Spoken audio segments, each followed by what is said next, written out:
2019 সালে নারায়ণগঞ্জের শীতলক্ষ্যা নদীর তীরে যাত্রা শুরু সিটি অর্থনৈতিক অঞ্চলের। 78 একর জায়গায় স্থাপিত এই অঞ্চলে ইতিমধ্যেই উৎপাদিত হচ্ছে ভোজ্য তেল, আটা, ময়দা সহ বিভিন্ন ভোগ্যপণ্য। সম্পূর্ণ অত্যাধুনিক মেশিনের মাধ্যমে কার্যক্রম সম্পন্ন করা এই অর্থনৈতিক অঞ্চলের পণ্য উৎপাদন প্রক্রিয়ার কার্যক্রম দেখতে বুধবার সকালে পরিদর্শনে আসেন ঢাকায় নিযুক্ত কানাডার রাষ্ট্রদূত।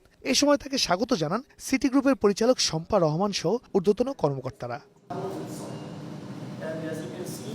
এরপর সিটি অর্থনৈতিক অঞ্চলের বেশ কয়েকটি মিল পরিদর্শন করেন তিনি। বলেন, সিটি গ্রুপের কার্যক্রম দেখে আমি খুবই অভিভূত। তারা অত্যাধুনিক প্রযুক্তির মাধ্যমে সব কাজ করছে।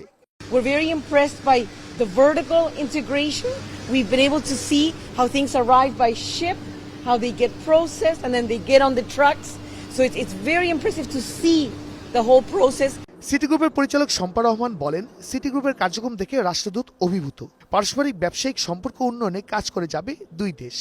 কানাডিয়ান হাই কমিশনার আমাদের প্রতিষ্ঠানের বিভিন্ন প্ল্যান্ট পরিদর্শন করেছেন।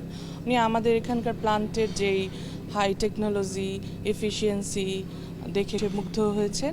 আমাদের সাথে কানাডিয়ান অন্যান্য আরও ইনভেস্টমেন্টের এখানে সুযোগ রয়েছে। সিটি গ্রুপ ভবিষ্যতে ব্যবসায়িক সম্পর্ক উন্নয়নে অন্যান্য দেশের সাথে কাজ করবে বলেও জানান তিনি।